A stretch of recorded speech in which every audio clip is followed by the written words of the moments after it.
Welcome to the Defeat the Drama podcast, where you'll learn tips, tricks, and strategies to help you gain clarity, find purpose, live boldly, and defeat the drama in leadership and life. Host Kirsten E. Ross is known to many as the drama-free queen. She is the undisputed expert of transformation. She'll move you from resigned, resentful, and overwhelmed to focused, engaged, and empowered. Welcome to the Defeat the Drama podcast. I'm Kirsten Ross, your host, and this is episode number 74. Drama zaps energy and steals focus, so let's defeat some drama now. Today is actually a Defeat Your Drama Day.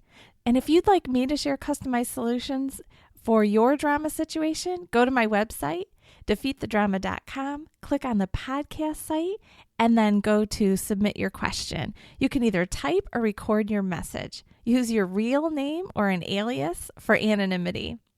Note that recorded or written messages may be used on the podcast. I heard from Jane, and I've actually changed her name just in case. She's from the U.S., and she writes, I'm being interviewed very shortly for a director position that will oversee a team that has been full of drama for the past year and a half. I've been informed that some on the team believe I am the reason for the previous director's dismissal, and that if I am to take the position, they won't work for me. When asked in the interview, how will you handle or deal with the current drama, unstructured situation in the area? What is the best way for me to answer? So as always in the Defeat Your Drama segments, I will provide solutions based on the information provided. I will obviously not have full details, so I will provide customized strategies based on what you share. Always consider your own specific circumstances before taking any action. These are suggestions, not guarantees. All right, so let's jump into it. So I must confess, I actually scheduled a time to speak with Jane. Her interview was coming up quickly, so I knew her episode wouldn't be out in time. More importantly, I wanted to make sure I had enough details to provide her with some great strategies to share during her interview. I will say she was already on the right track, so great job, Jane. So we did some tweaking and got her prepped. She hasn't gotten final word yet, but feels like the interview went really well. So I'm really looking forward to hearing the final. So here are some of the strategies we talked about that she planned to summarize and share in her own words during the interview. And you might be in a similar situation where you're needing to come up with some strategies and share an idea to handle a drama-filled situation. So number one, know it will be a journey. Unfortunately, there's no way to click your fingers and be done with the work required to transform a dramatic team into a dynamic team. Where there's drama, there are people using stay-stuck strategies to keep it that way. It's just the nature of the game. The good news is that as a leader, you have the power to do what you must to create the team that you need. It often involves some tough choices, but going in knowing that you're entering a mini marathon helps you accept that it's so. So, it's not going to last forever, but it is a journey that you need to take. And the reality is, in this situation, after talking to Jane, there are really just one or two people who are creating a lot of the drama. So it's not the whole entire team, and get real, get fact-based. So they'll modify their behavior to become productive members of the team or not. Now, I certainly didn't encourage her to talk about terminating employees as part of the strategy to lay out in an interview. However, if she gets the job, she must have the mindset that it's a possibility. Some employees may continue to make poor choices. The team must win over individuals who choose to stay stuck. So during the interview, the key takeaway from this strategy is to communicate that as a leader, you will have the tenacity to hang tough through challenging times, and you're willing and able to do what is necessary to create an effective, productive, successful team. So in an interview, I think you would just share kind of that. Hey, I've got what it takes. I'm willing to do this, the tough stuff that might be necessary. So the second strategy, call out the elephant. So there's no need to tiptoe around what is fact. The facts are some on the team believe that you, Jane, got their beloved boss terminated. So share your plan to acknowledge this fact. Allow them time to communicate about it if they will. Listen, Tell them you understand how they might have reached that conclusion, that you're sorry they feel that way, and communicate your commitment to help them move forward and succeed. Kind of release and allow them to feel how they feel without defensiveness. It's tough, but don't take it personally. They've just been misinformed. So everyone's entitled to an opinion. These opinions cannot impact the quality of their work, but they can have them. So share your commitment to respect each individual on the team regardless. So when I say release and allow, that's just I release and allow you. In my mind, you're not saying this, but allow them to have their opinions. So in the interview, you would be sharing that you plan to just have the conversation, let them share whatever they'd like about it, but continue to commit to them that regardless, you're going to treat everyone with respect and help them succeed. And that over time, you'll prove yourself. The third strategy to share is build trust. Filling a leadership role well requires trust, bottom line. So given the circumstance and their perspective, your team will have a hard time trusting you initially, at least those couple of individuals. Maybe the rest of the team is going to be happy to have you. So priority one is building trust. To build trust, you must be trustworthy. Probably goes without saying. So say what you'll do and then follow through. Soon they will see that they can count on you. So hey, I made a rhyme. Let me say it again. Say what you'll do and then follow through. Soon they will see they can count on you. I feel like Dr. Seuss today. As you have these conversations, be very cognizant of what you promise. Don't commit to anything that's out of your control or that you cannot follow through on for sure. Remember, you are in the building trust phase.